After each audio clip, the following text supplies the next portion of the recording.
Malgré sa destinée d'homme d'État, Lionel Jospin n'a jamais oublié le cœur de sa vie, sa famille.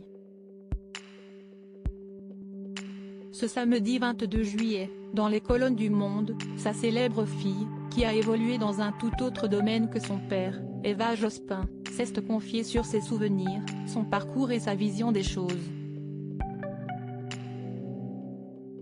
L'occasion pour les journalistes de l'interroger afin d'en découvrir davantage sur la relation qu'elle a pu avoir dans le passé avec son père et si elle a souffert de sa notoriété publique en tant qu'homme politique.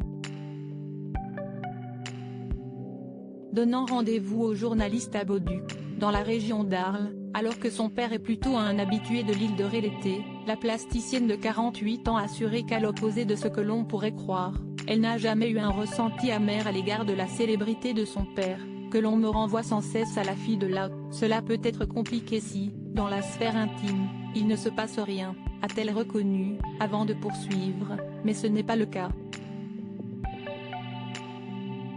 J'ai eu la chance qu'il m'aime, qu'il me regarde et s'occupe de moi. Et j'ai fait toute ma carrière sans que ça interfère, a-t-elle affirmé. Lionel Jospin n'a donc pas manqué selon sa fille d'être un père fier et aimant pour ses enfants, malgré les énormes responsabilités qui ont pu lui peser sur les épaules et qui rendent son rôle assumé de père encore plus impressionnant.